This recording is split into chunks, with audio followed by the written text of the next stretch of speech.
cette pensée-là, elle ne peut fleurir que sur un terreau favorable qui est celui de consommateurs qui aient envie de produits faits différemment et qui aient des conséquences différentes sur l'environnement et sur la santé générale des produits qui nous sont usuellement proposés.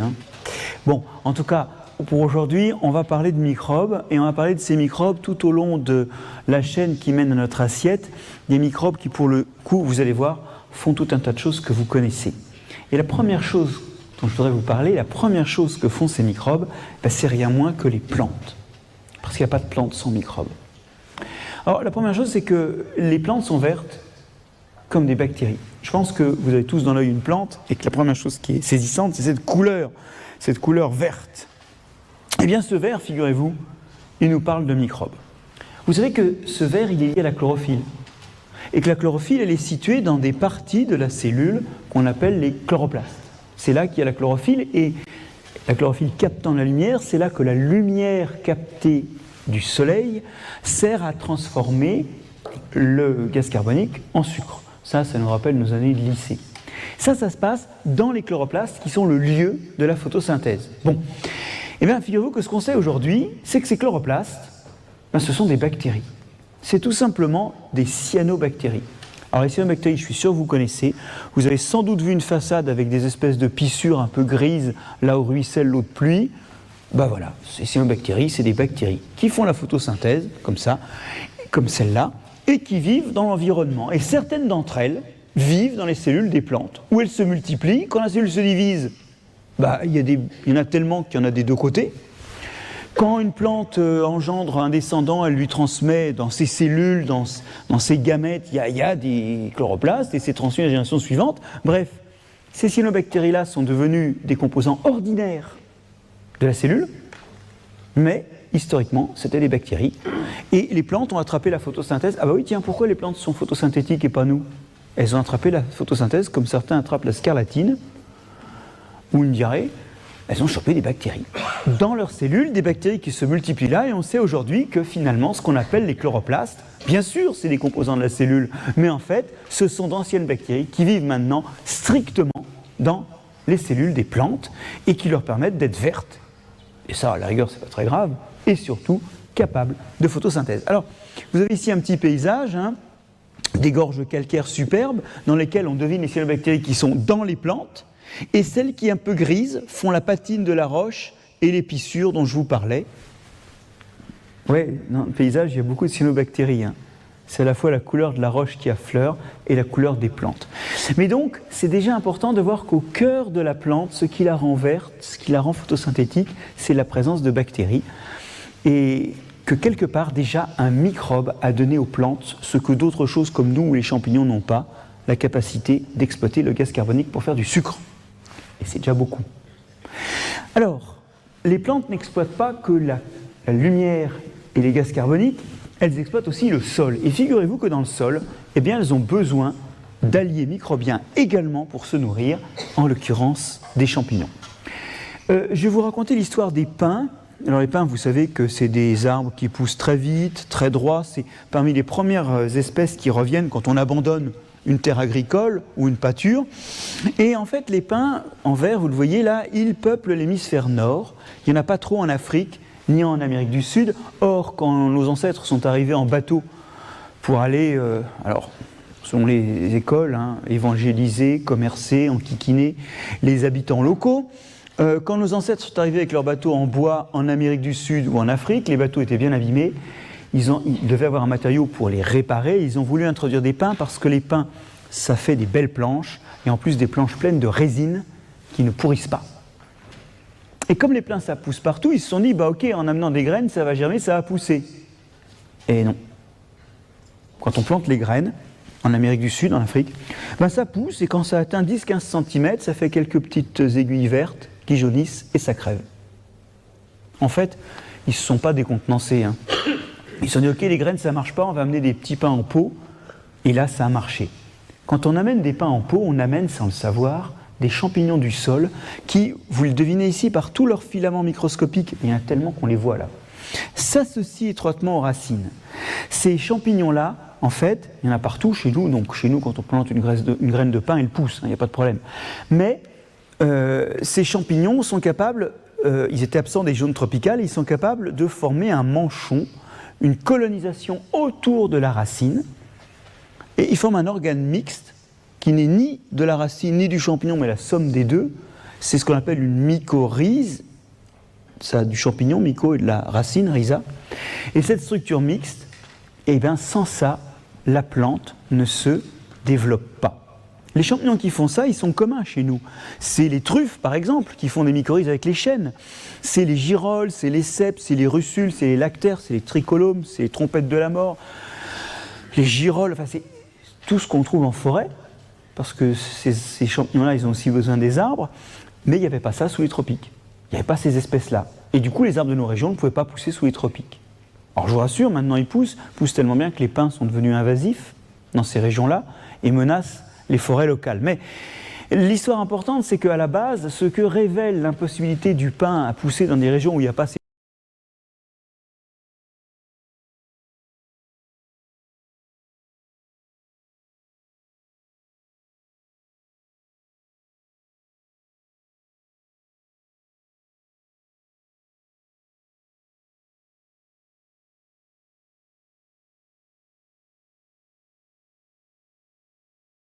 mixtes, cette mycorhize, c'est un truc d'arbre, voilà, et puis les herbes de nos régions, qu'est-ce qui leur arrive? Et puis les plantes tropicales, qu'est-ce qu'elles font, elles? En fait, elles ont aussi des mycorhizes, mais un peu différentes, et pas exactement avec les mêmes champignons. Ça, c'est le maïs, ça va? Et ça, c'est les racines du maïs. Sauf que, en fait, ce n'est pas les racines. Si on regarde bien, si on regarde de près, au microscope, on s'aperçoit que les cellules, les grandes cellules rectangulaires ici de la racine, eh bien, entre elles, il y a des champignons qui poussent, et ces champignons pénètrent même à l'intérieur de certaines cellules en se ramifiant. En fait, ça a l'air d'être une racine de l'extérieur, on ne voit pas le champignon, il est dedans. C'est aussi des mycorhizes. Ce n'est pas les mêmes plantes, ce n'est pas les mêmes champignons, mais c'est la même règle. En fait, 9/10 des plantes abritent des champignons qui leur fournissent les ressources du sol en échange de sucre. Et voilà, nos arbres, nos régions ont des champignons particuliers qu'il n'y avait pas sous les tropiques, mais dans le monde entier, c'est plutôt ces interactions discrètes qui font les mycorhizes, et donc 9/10 des plantes dépendent d'un champignon pour exploiter le sol. Sans ça, elles ne poussent pas bien.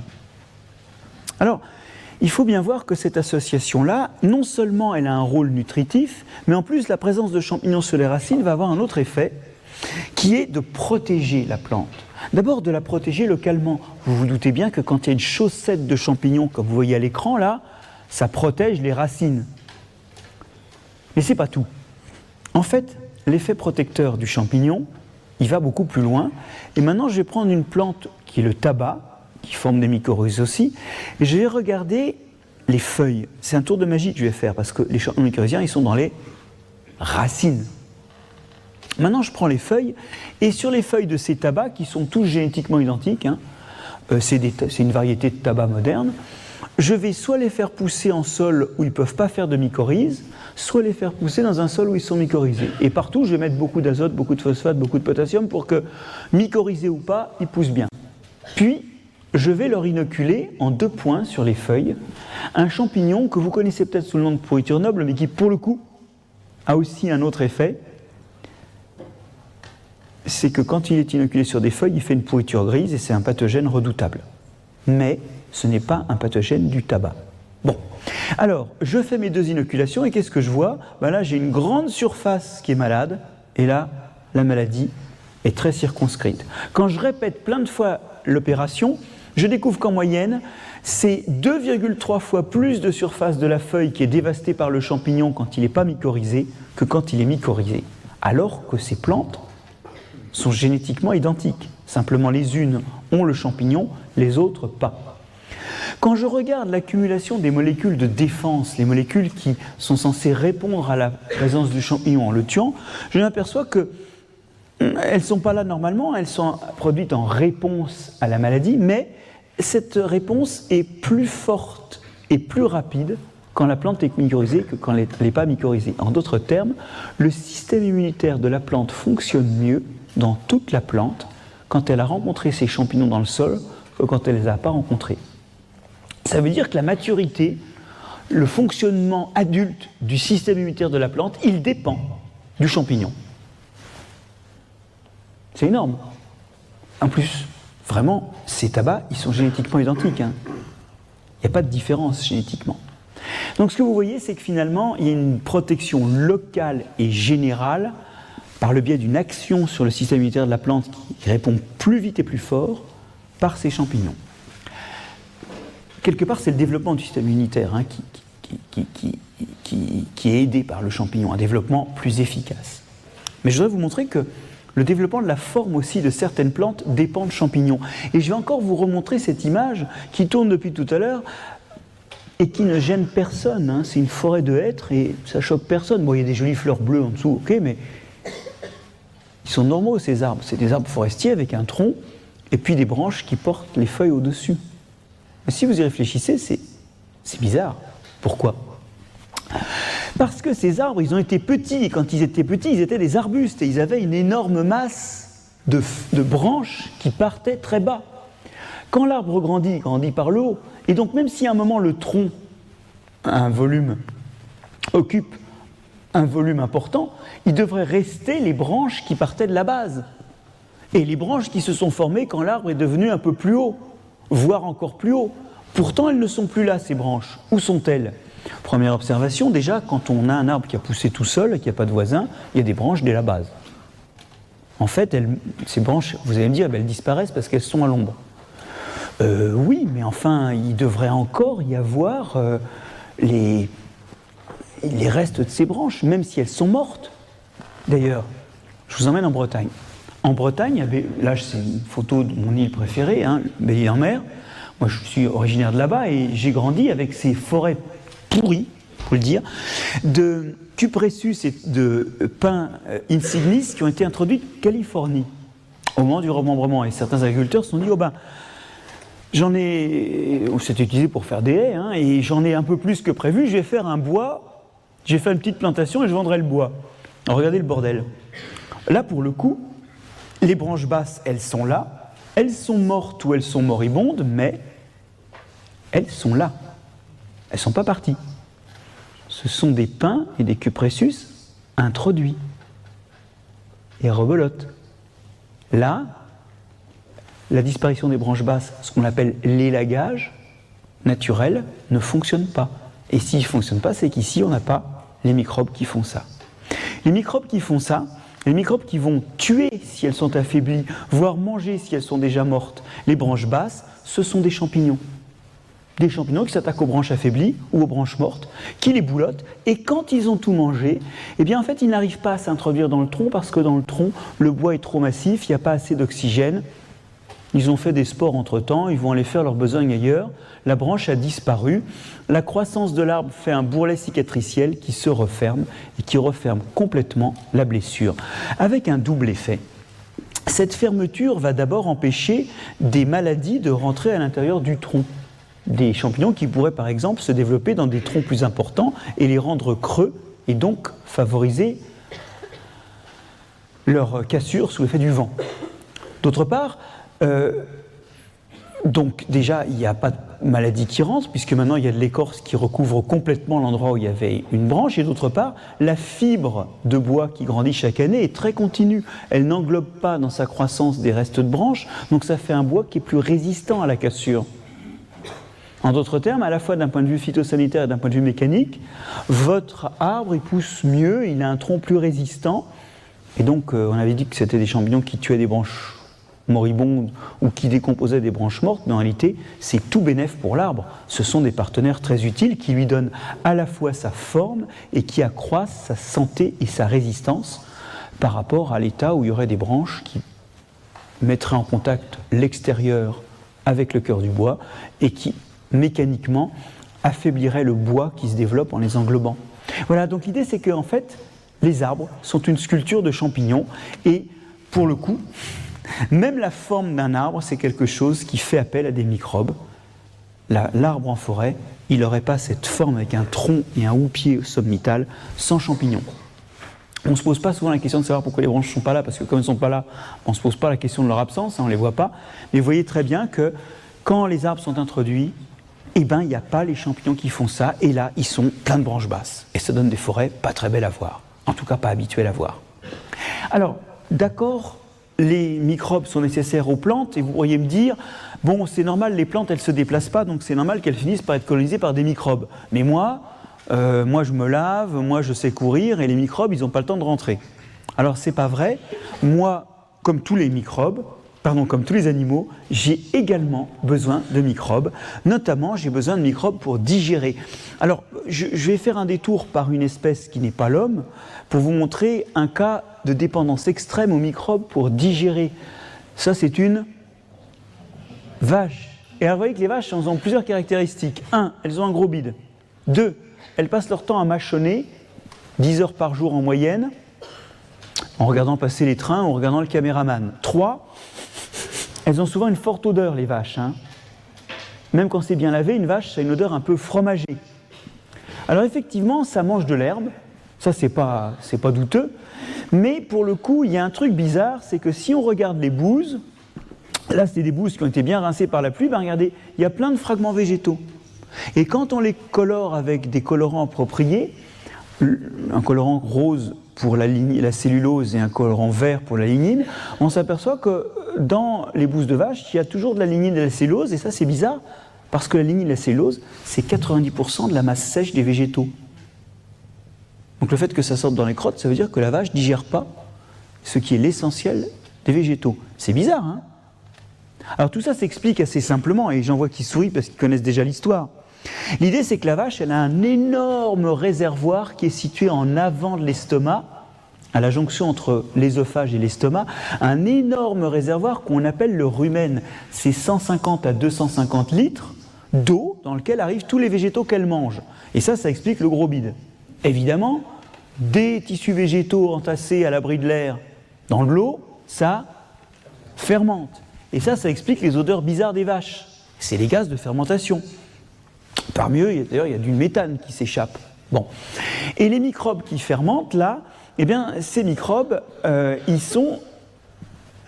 c'est des bactéries, c'est des petits points, c'est des petites cellules de protozoaires qui mangent des bactéries, c'est aussi des champignons qu'on ne voit pas à l'écran. Ces microbes, ces millions de milliards de cellules de microbes qu'il y a dans les 150 à 250 litres du rumen, ben, ils sont nourris par la vache, qui amène de l'herbe, qui leur permet de se développer, c'est-à-dire qui permettent à des bactéries et des champignons de se développer, et ensuite à des mangeurs de bactéries et de champignons, c'est ceux qui grouillent là, de se développer. Il y a un vrai écosystème avec des mangeurs et des mangés. Et ce Capharnaüm là, la vache fait la cuisine pour lui. Quand elle rumine les fameux 30 000 mouvements de mastication par jour, qui vous valent la joue de bœuf d'ailleurs, qui est souvent une joue de vache, bon, de réforme. Mais vous voyez qu'elle mastique et là il y a l'œsophage. Regardez, hop, elle a avalé et elle régurgite une partie de ce qu'elle a dans le rumen et elle continue à mâcher. Elle ne mâche pas ce qu'elle vient d'avaler. Enfin, elle ne mâche pas avant d'avaler. Okay, elle mâche ce qu'elle a déjà avalé il y a longtemps. Elle fragmente les tissus de la plante, ce qui fait qu'il y a plus de surface offerte.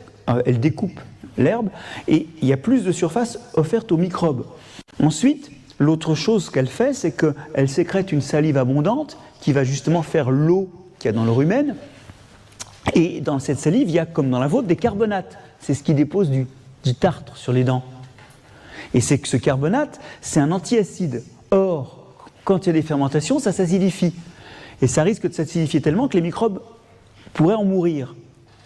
La vache sécrète un antiacide qui empêche les microbes de s'auto-intoxiquer avec leur acidité. Mais elle fait mieux. La vache, elle émet dans son urine tous ces déchets que vous mettez dans l'urine. Elle émet dans la salive, tous ces déchets que vous mettez dans l'urine. Urée, phosphate, parce que tout ça, c'est des engrais à microbes. Elle recycle ces déchets qui servent à refaire du microbe. Donc en plus, dans la salive des antiacides et des engrais à microbes. Le pipi de la vache, quoi. Ça ne l'empêche pas de faire pipi, mais dans cette urine-là, il y a d'autres choses que l'azote et le phosphate. Ça passe dans la salive. Bref, elle cuisine pour ces microbes un antiacide, de l'azote, du phosphate. et puis elle découpe les morceaux. Alors, c'est bien parce que les microbes mangent, à ce stade, la vache n'a toujours pas mangé. Eh bien, c'est simple, hein, l'alimentation de la vache, à la sortie du rumen, il y a un filtre qui va laisser passer des petites particules. Si c'est des particules végétales, elles vont ressortir intactes, parce que la vache ne digère pas ça. Par contre, dans les bouses, il n'y a pas un microbe. Parce que la vache digère les microbes qu'elle a élevés dans son rumen.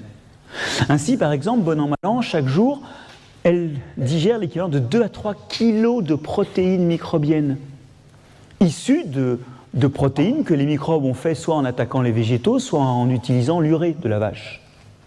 En fait, la vache digère des microbes et pas du tout de l'herbe. Alors, est-ce que la vache est un herbivore? La réponse est elle ingère de l'herbe, mais elle ne le digère pas. Elle ne pourrait pas manger ça sans microbes. Et d'ailleurs, cette observation éclaire d'un jour particulier le problème des farines animales. Souvent, les gens, à cause de la maladie de la vache folle, disent c'est un scandale de donner les farines animales à la vache. Ça s'est très bien passé pendant 200 ans. Hein. C'est pas nouveau. Jusqu'à ce que dans l'Angleterre thatchérienne, une poignée de débiles, mais ça s'appelle le néolibéralisme, une poignée de néolibéraux décide d'abaisser les températures réglementaires de chauffage des farines animales parce que ça coûte cher. Puis de toute façon, il faut déréglementer. Ouais. Et bien là, le prion, la maladie de la vache folle, est passé à travers une barrière qu'il n'avait jamais franchie depuis 1840, étape du début de l'utilisation de farine animale pour nourrir le bétail.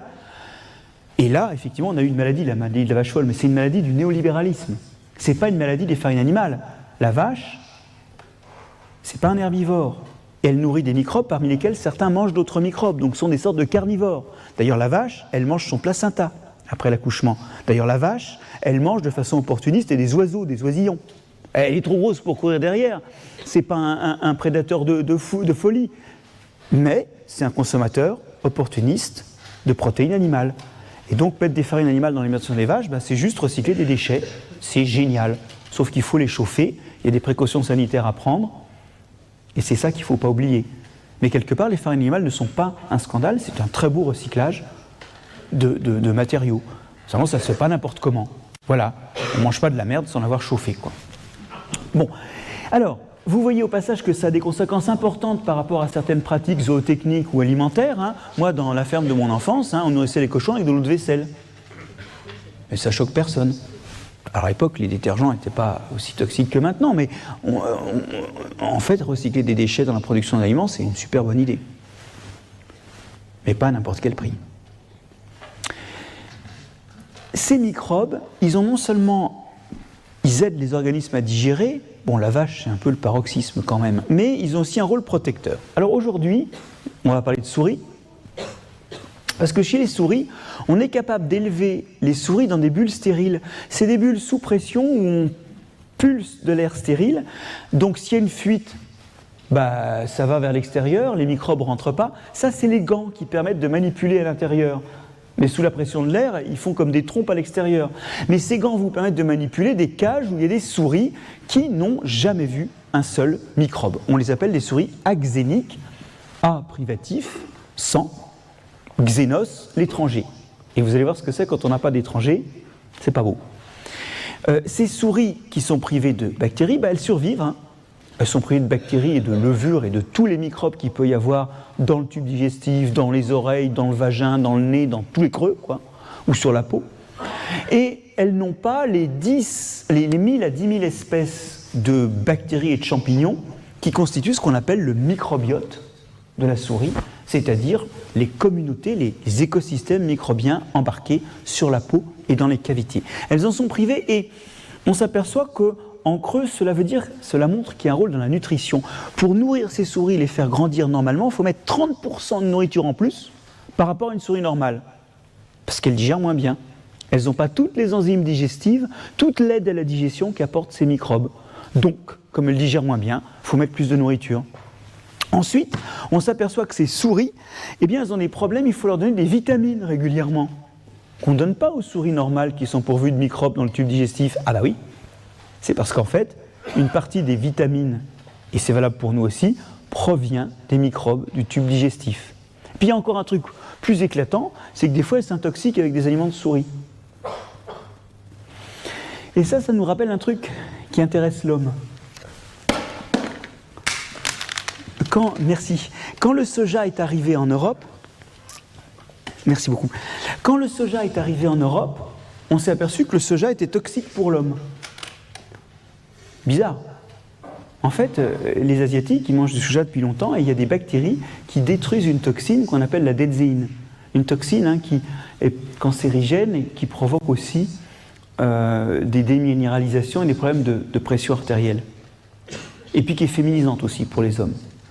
Et cette toxine, en fait, les Asiatiques, ils ont des bactéries dans le tube digestif qui transforment ça en un dérivé qui, lui, protège contre les cancers, régule la pression artérielle et favorise la minéralisation, tout l'inverse. Et d'ailleurs, les femmes ménopausées en Asie souffrent beaucoup moins de bouffées de chaleur et beaucoup moins d'ostéoporose. Bah oui, mais nous, on n'avait pas ces bactéries-là. Donc nous aussi, nous, hommes, on a, d'une population à l'autre, des bactéries protectrices variées.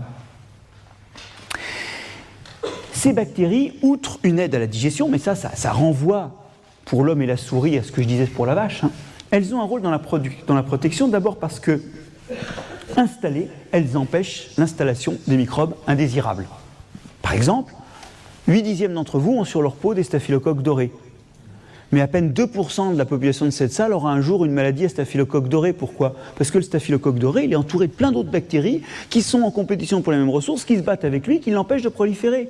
Dans le nez, vous avez un staphylocoque qu'on appelle le staphylocoque de lion, qui produit un antibiotique qui empêche la prolifération du staphylocoque doré. Sur la peau, vous avez des staphylocoques dorés qui vivent en grappe, ils s'attachent tous ensemble, et à la peau, et ils font des petites plaques qui sont bien résistantes à l'abrasion, et si jamais on met des toxines, un antibiotique ou un truc comme ça, ceux qui sont autour ils crèvent, et ça fait une carapace pour ceux qui sont réfugiés à l'intérieur. C'est la stratégie du pingouin, au froid, où les pingouins du tour crèveraient. Bon, c'est un peu cruel, mais ça protège ceux du milieu. Sur votre peau, vous avez aussi des levures qu'on appelle les malacésias. C'est elles qui font les pellicules et puis les petites croûtes qu'on a éventuellement à la racine du nez, vous savez. C'est des levures qui se nourrissent en digérant les protéines de la peau. Elles émettent des enzymes qui digèrent ces protéines. Or, les staphylocoques dorés, ils s'attachent entre eux à la peau grâce à des protéines qu'ils fabriquent. S'il y a des malacésias autour, ces protéines sont bouffées. Et vos staphylocoques, au lieu d'être en groupe résistants par le regroupement et attachés à la peau, ils sont en cellules séparées qui partent au premier lavage et qui souffrent de la première molécule toxique qu'ils rencontrent. Bref, en présence de malacésia, ils ne prolifèrent pas. Et c'est ça l'histoire. La question, ce n'est pas d'avoir ou de ne pas avoir des staphylocoques dorés. La question, c'est avec qui ou par qui ils sont entourés.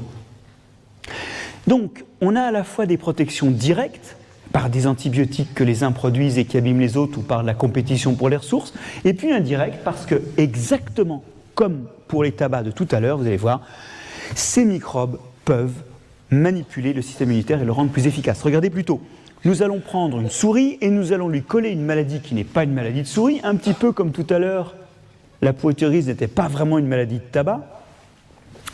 Une maladie qui est la leishmaniose. Alors, c'est connu aussi sous le nom de maladie de Chagas. C'est une espèce de saloperie où le parasite, qui est un protozoaire, creuse un trou qui grandit jusqu'à atteindre les parties vitales. Donc, c'est pas une super maladie, mais heureusement, les souris n'en souffrent pas.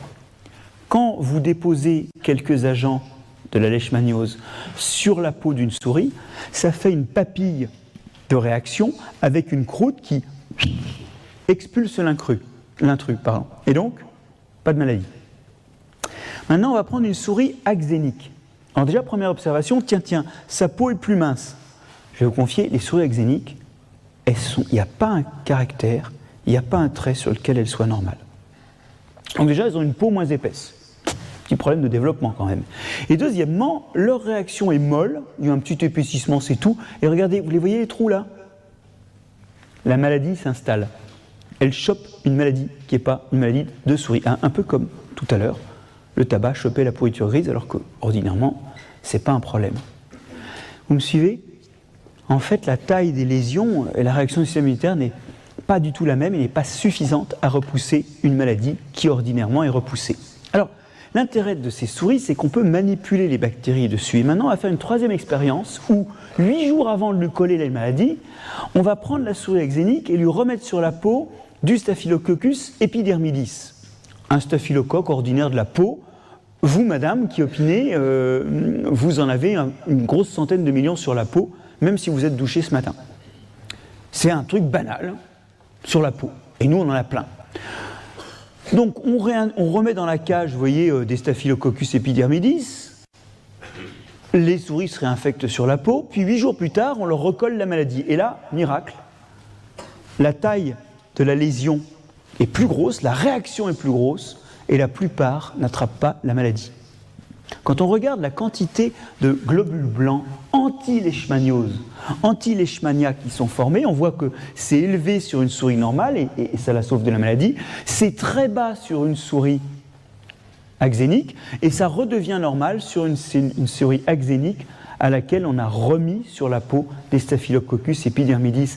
Ce que ça veut dire, c'est que la réponse, c'est-à-dire la quantité de globules blancs, de lymphocytes formés, elle dépend du fait qu'il y ait ou pas un microbiote sur la peau. Et quand il y a des microbes ordinaires sur la peau, le système immunitaire réagit mieux.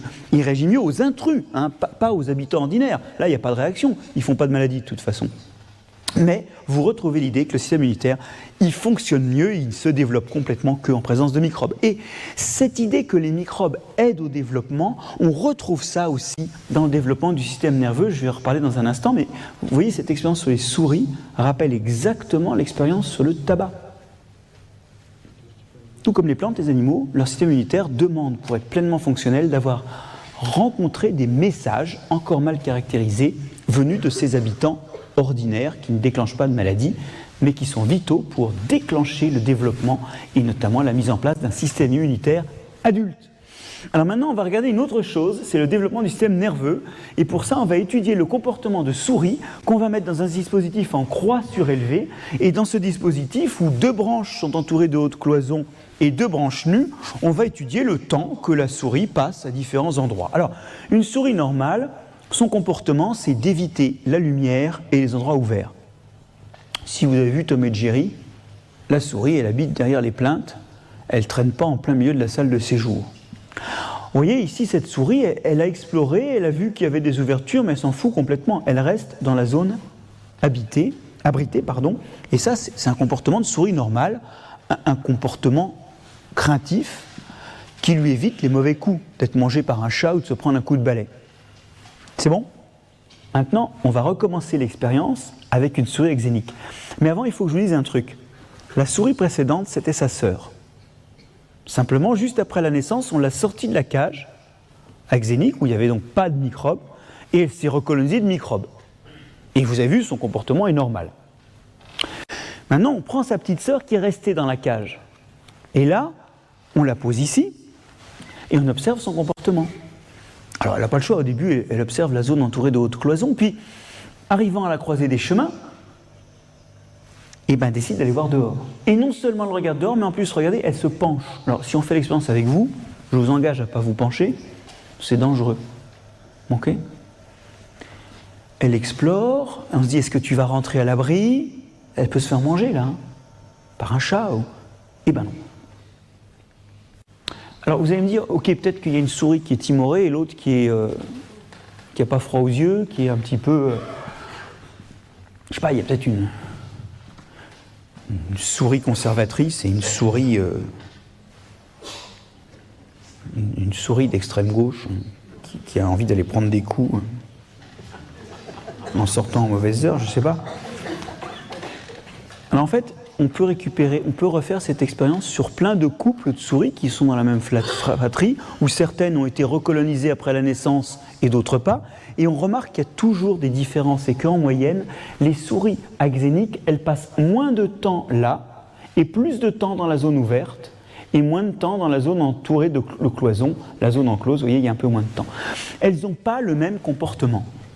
Et le truc qui est génial, c'est que quand vous prenez votre souris axénique et que vous la sortez de la cage, elle se colonise de bactéries et elle commence à se comporter comme les souris normales.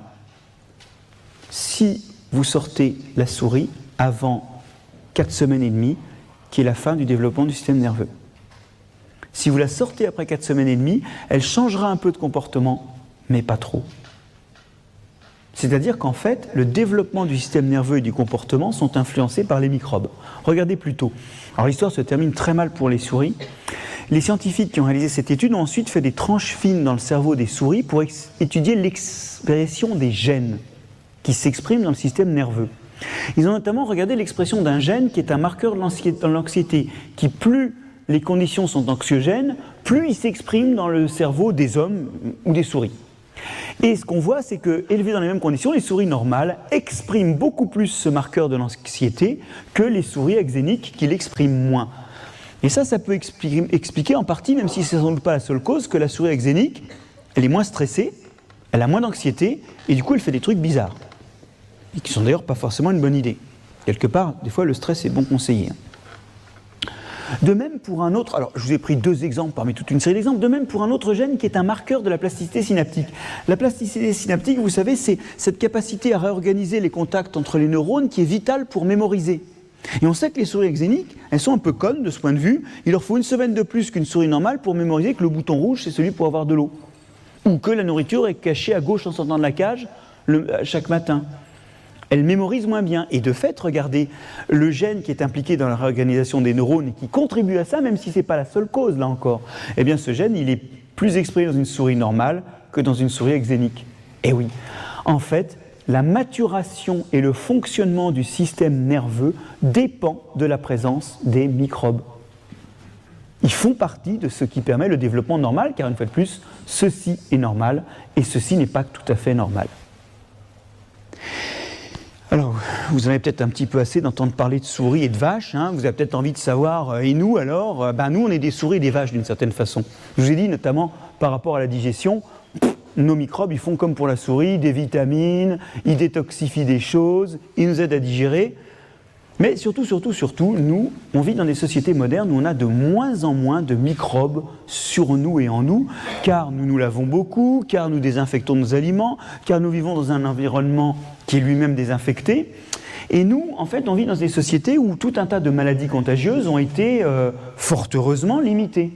Mais dans le même temps où ces maladies contagieuses disparaissaient, on voit flamber tout un tas de maladies pas sympas, des maladies dites de la modernité, où on voit dysfonctionner soit le métabolisme, obésité et diabète, soit le système immunitaire, allergies, asthme, ou encore maladie de Crohn et sclérose en plaques, où le système immunitaire attaque l'organisme, ce qui n'est pas très sympa. Et encore, dernière chose, c'est pas à l'écran, des maladies du système nerveux comme l'autisme, ou la maladie d'Alzheimer, ou la maladie de Parkinson. Où là, effectivement, le comportement n'est pas le comportement habituel. Alors, je n'ai pas dit normal, j'ai dit habituel, mais il faut quand même voir que le fait d'avoir un autisme, ce n'est pas quelque chose qui est très agréable pour le porteur. Je ne dis pas que le porteur n'est pas normal, hein, je ne me permettrai pas de juger ce que c'est que la norme, mais je dis juste qu'en société, c'est quand même un état douloureux, l'état d'autisme. Et ça, ces 3 types de maladies, du métabolisme, du système immunitaire et du système nerveux, elles ont toutes 3 caractéristiques en commun. 1. Les individus malades, ils ont moins de microbes et pas les mêmes microbes, moins de diversité d'espèces et une moins grande quantité d'espèces que les individus sains, qui n'ont pas les symptômes. Deuxièmement, quand on transfère des microbes d'un individu sain à un individu malade, en gros on fait une capsule à partir des fesses, des excréments, on fait une capsule à délitement intestinal. Hop, on la fait gober par quelqu'un qui a les symptômes, on voit ces symptômes régresser. Par contre, si on donne les fesses d'un individu malade avec des capsules à délitement intestinal toujours à une souris axénique, on voit cette souris développer des symptômes qui ressemblent à sa maladie. Alors ça c'est intéressant, ça veut dire que ce n'est pas la maladie qui change le microbiote, c'est le microbiote qui est un des facteurs de la maladie. Alors c'est pas le seul, je vais y revenir, mais c'est un des facteurs. Et il y a un 3e type d'observation qui est intéressante, c'est que quand on a fait ces expériences de transfert sur des individus malades, on voit leurs symptômes disparaître, mais petit à petit les symptômes reviennent. Et en fait, au fur et à mesure qu'ils reviennent, un tout petit peu avant en fait, on voit redériver la composition du microbiote vers la composition appauvrie en nombre d'espèces et un peu différente qu'il avait au départ. Donc ça veut dire qu'il y a des causes multiples, il y a des causes génétiques, des causes environnementales, où est-ce qu'on vit, comment on vit, qui font que la maladie peut se déclarer. Mais la maladie, la chaîne relais, le maillon intermédiaire vers les symptômes, c'est le microbiote. Et demain, ça ouvre des perspectives énormes pour soigner, ou même, comme les microbiotes changent avant que les symptômes apparaissent, prévoir la maladie. Pour Parkinson, c'est en route. Il y a des détections qui sont en route. Ce n'est pas encore disponible en pharmacie, mais on va bientôt pouvoir savoir si on risque d'avoir un Parkinson rapidement ou pas. Alors, c'est pas très drôle, mais il vaut mieux quand même commencer à le traiter avant que d'attendre d'avoir les premiers symptômes. Et ce qui est intéressant, c'est que toutes ces maladies sont des maladies complexes, je ne les réduis pas au microbiote, mais on voit que c'est un des endroits où l'écroulement de la biodiversité nous abîme le plus. C'est que chez un d'entre nous, ça déclenche ces maladies du métabolisme, du système nerveux et du système immunitaire. Demain, 1 Européen sur 4, c'est valable aussi aux États-Unis, aura un problème de ces maladies de la modernité. C'est énorme, c'est une épidémie, et l'idée c'est qu'en fait, on commence à être trop appauvri en microbes, il commence à manquer certaines espèces qui font des fonctions vitales pour nous. En fait, il est temps qu'on retrouve une saleté propre, c'est-à-dire un degré de contamination par des microbes qui est plus propre à nous maintenir en bonne santé que l'excès d'hygiène où nous vivons aujourd'hui. Une fois de plus, on parle d'épidémie, la maladie de Crohn, l'obésité, ça tue, et il est temps de retrouver une présence microbienne ad hoc. Et d'ailleurs, quelque chose nous raconte à quel point les microbes sont vitaux dans cette image. Le lait, c'est quand même ce que notre maman fait pour nous, enfin c'est une sorte de kit de survie que nous donne notre mère lors de l'allaitement. Or, quand on examine les nouveau-nés, on voit qu'ils pleurent souvent. Bien avant de comprendre qu'en pleurant, ils manipulent leurs parents, ils ont souvent des problèmes. Pourquoi ? Parce qu'ils digèrent mal, ils n'ont pas encore tous leurs microbes, leur microbiote du tube digestif n'est pas formé, il faut attendre l'âge de 3 ans pour ça. Et d'autre part, comme il n'est pas formé, il digère mal, et surtout, il y a des microbes indésirables qui s'installent parce qu'ils ne sont pas protégés des intrus. Donc ils ont souvent mal au bide, les enfants. Mais dans le lait maternel, il y a un composant tout à fait intéressant. Bon, d'abord, il y a beaucoup d'eau, mais dans la partie solide, il y a du lactose, un sucre dont on reparlera, qui est un sucre du lait, des lipides, bon c'est normal, des protéines, mais attention, avant les protéines, par ordre d'abondance, le troisième composant par ordre d'abondance, ce sont les polysaccharides, enfin les oligosaccharides du lait humain. Alors les formules sont bizarres, désolé, il y en a 15 grammes par litre de ça. Et c'est bizarre parce qu'en fait, l'homme, le nouveau-né, le nourrisson, ne les digère pas. Autant vous dire que du coup, on n'en met pas dans les laits de synthèse. Or, qu'est-ce qu'on a découvert ? On a découvert que ces oligosaccharides sont des aliments qui servent à des bifidobactéries et à des lactobacilles et qui encouragent leur installation. Et que quand ces bactéries s'installent, d'abord le tube digestif est mieux protégé des intrus, ensuite ça aide à la digestion du lait, et même mieux, ça produit de l'acide indole lactique, qui est un inducteur du développement du système immunitaire.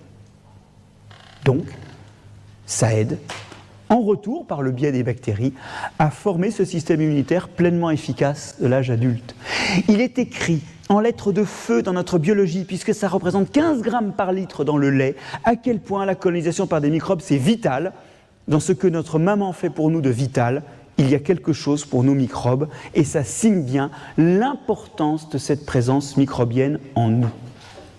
Et ça, c'est à méditer, parce qu'aujourd'hui, notre saleté n'est plus propre à nous maintenir en bonne santé. On l'a troqué contre une hygiène excessive.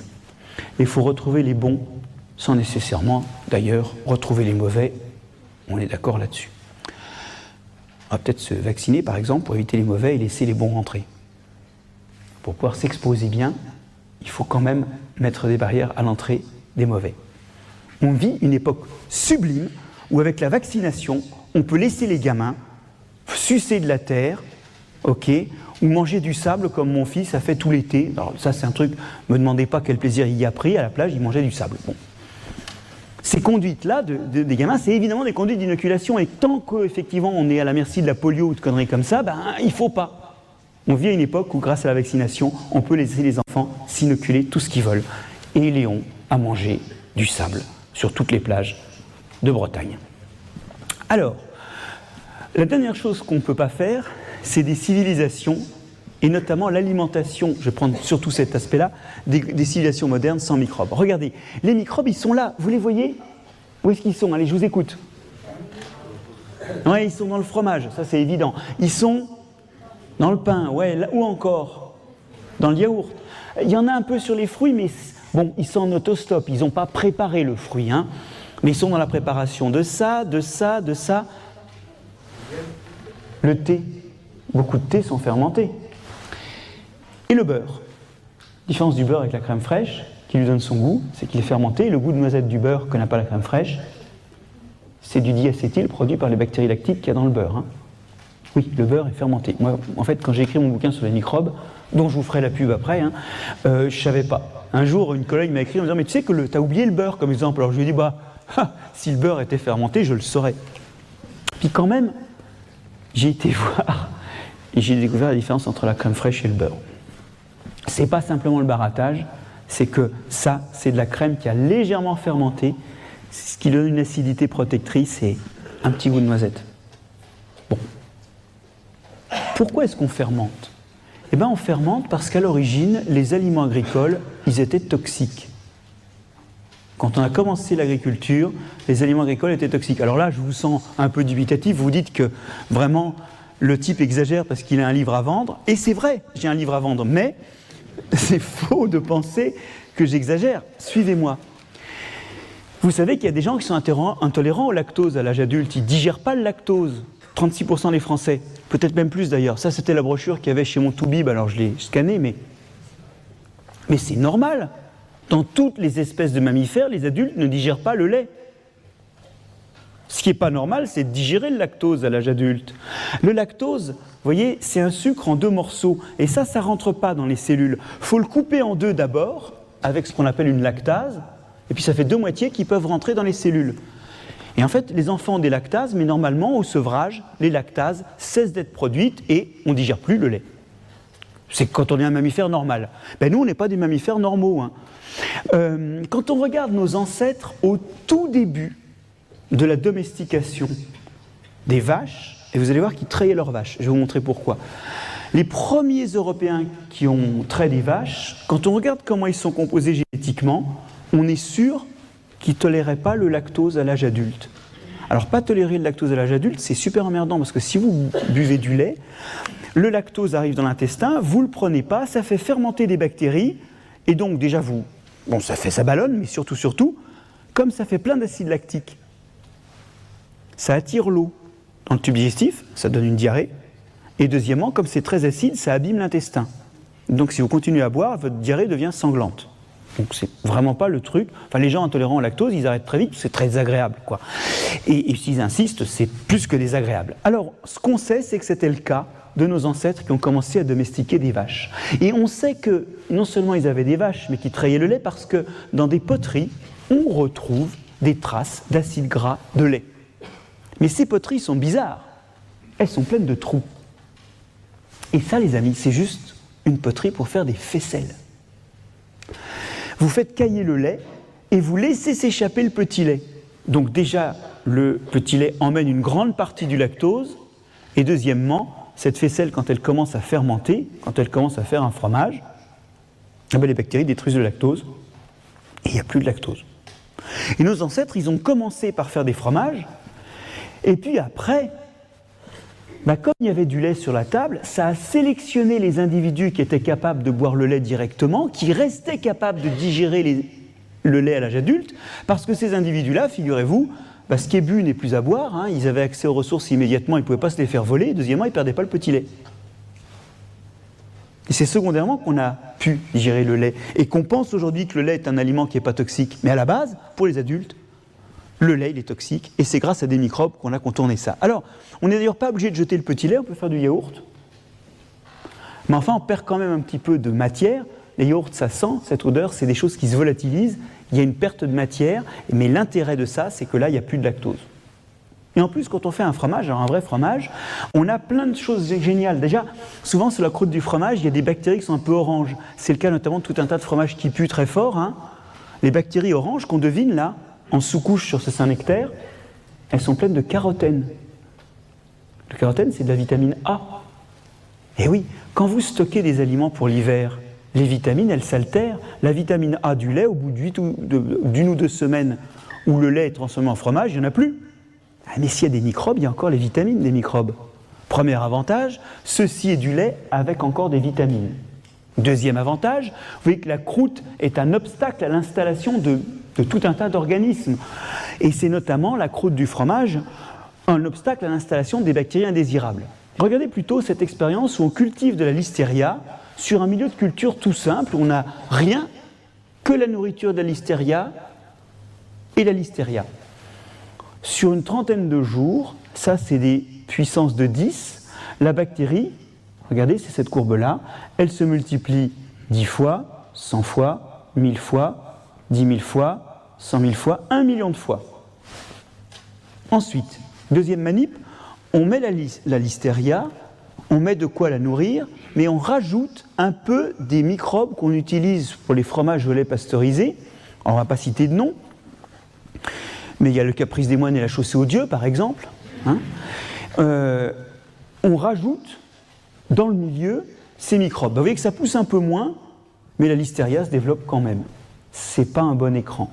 Je retourne dans ma cave dégueulasse, où j'ai mes Saint-Nectaire qui sont en train de moisir sur des planches en bois, que les services sanitaires trouvent que c'est limite. Je gratouille mon Saint-Nectaire dégueulasse, qui est dégueulasse d'un point de vue hyper hygiéniste, mais au goût, je vous le recommande.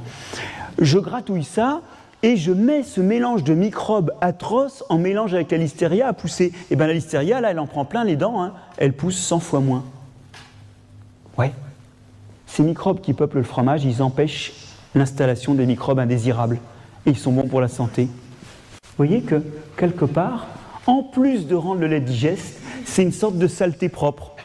Ça empêche les choses vraiment pas bonnes de se développer. Ouais. Alors, je voudrais maintenant parler des toxicités cachées des plantes. Quand on a commencé à domestiquer des plantes, elles avaient encore les défenses qu'ont les plantes sauvages au début, parce qu'elles étaient très proches de leurs ancêtres sauvages. Par exemple, les céréales qu'on a domestiquées en Asie, en Amérique ou en Orient, ces céréales contiennent des molécules qui leur permettent de stocker le phosphate qu'on appelle des phytates. Dans les graines, le phosphate, il est mis en réserve sous forme de phytate. Et ça, vous allez voir que c'est une bonne façon d'emmerder les organismes qui mangent des graines. Parce que si vous n'avez pas d'enzyme pour détruire le phytate, vous ne libérez pas le phosphate, vous en êtes privé. Mais il y a pire. Cette molécule, elle est chargée négativement, d'accord ? Elle va coller tout un tas d'ions chargés positivement. Le fer, le magnésium, le manganèse, le calcium, qui vont donc être complètement indisponibles. Alors ça commence à être emmerdant, parce que ça veut dire que vous ne profitez pas de toutes ces ressources minérales. Et il y a pire. Regardez, il reste des charges négatives disponibles. Si en plus vous mangez un aliment riche en fer, ou riche en magnésium, et que vous mangez en même temps des céréales, eh bien ça va pomper, ça va prendre tout le magnésium, tout le calcium, tout le fer des autres aliments. Et donc vous vous déminéralisez. L'humanité, quand elle est devenue agricultrice en Europe, elle a perdu 15 cm, parce qu'on n'arrivait plus à nourrir notre squelette. Et on pense que la petite taille des Asiatiques est une adaptation au phytate du riz. Plus petit squelette, moins de besoins minéraux. Il y a vraiment une malbouffe au moment du début de l'agriculture. Alors comment on a fait pour survivre à ça ? Eh bien on a fait du pain, et s'il vous plaît, du pain au levain, où non seulement il y a des levures, mais aussi des lactobacilles, et ces lactobacilles, ils ont les enzymes, les phytases, qui permettent de découper les phytates pour récupérer non seulement le phosphate, mais aussi le fer, le calcium, le magnésium. En fait, ils ont ça pour eux. Donc on les laisse faire leur petite besogne, et quand ils ont détaché tous les morceaux, on les cuit. Mais du coup, dans le pain, il n'y a plus de phytate. Et on récupère tous les sels minéraux et on ne s'intoxique plus avec des céréales. Voilà, faire du pain, c'est pas pour faire beau. C'était en partie pour détoxifier les céréales. Et il en va de même du chou. Le chou sauvage est, comme toutes les plantes de la famille du chou, riche en composés variés, des composés riches en soufre, qui font le goût du radis, du wasabi, de la moutarde, du chou, et qui sont variés. Vous voyez, il y a plein de formules chimiques là différentes, mais quand vous goûtez le chou sauvage, ces composés-là, qu'on appelle des glucosinolates, ils sont imbouffables. Mais quand je dis imbouffables, C'est Burke, quoi. Et si vous persistez à les manger, ça fait des diarrhées, et si vous persistez quand même à les manger, c'est cancérigène. Alors, on a oublié parce que maintenant on a sélectionné des choux qui, tout en gardant certains de ces composés qui ont une odeur particulière, l'odeur de chou, on a sélectionné des choses qui n'ont plus les glucosinolates toxiques. Ok ? Mais nos ancêtres, ils n'avaient pas sélectionné du chou qui n'était pas toxique. Ils ne pouvaient pas manger le chou cru. Comment ils le mangeaient ? Ils faisaient de la choucroute. Alors la choucroute, c'est trop génial parce que vos bactéries, elles détruisent ça parce que c'est dangereux pour elles, donc elles le détoxifient. Encore la détoxification. Ok ? Et pour le coup, non seulement elles font ça, mais en plus, vous savez que la choucroute, c'est une source de vitamines, notamment de vitamine C. On retrouve cette idée que quand on est agriculteur, on fait des stocks pour l'hiver, les vitamines s'altèrent dans les stocks. Oui, mais s'il y a des microbes, eh ben, il y a les vitamines des microbes et rebelote. Et d'ailleurs, pour le coup, ça nous ramène à la raison pour laquelle et donc la boucle est bouclée, les Européens ont été en bateau évangélisés, commercés, enquiquinés, vous faites ce que vous voulez, là, vous choisissez votre option. Les habitants d'Amérique du Sud et d'Afrique, comment ont-ils lutté contre le scorbut, c'est-à-dire le fait qu'il n'y a plus de vitamine C dans les aliments? Eh bien, ils ont emmené de la bière et de la choucroute, où il y a la vitamine C des microbes. C'est ainsi qu'ils ont trouvé le chemin des tropiques. Et vous voyez que les chemins de l'évolution culturelle ont retrouvé les chemins de l'évolution biologique. Ce qui est très joli, c'est que dans nos évolutions culturelles, alors même qu'on ne connaissait pas les microbes, on les a recrutés pour nous aider à digérer, détoxifier les aliments et faire des vitamines, exactement les fonctions des microbes de notre tube digestif. Les chemins de l'évolution culturelle ont repris les chemins de l'évolution biologique. Et pour le coup, ce que j'ai voulu vous dire, c'est que tout autour de nous, car je n'ai montré que des plantes, des vaches, des souris, des animaux, des choucroutes, des petits déjeuners, l'essentiel est invisible pour les yeux, car partout il y avait des microbes. Oui, tout ce que j'ai montré est lié à une présence microbienne qui permet de réaliser les fonctions de nutrition, de protection. Et en fait, on peut dire que tout ça ne se passe jamais seul.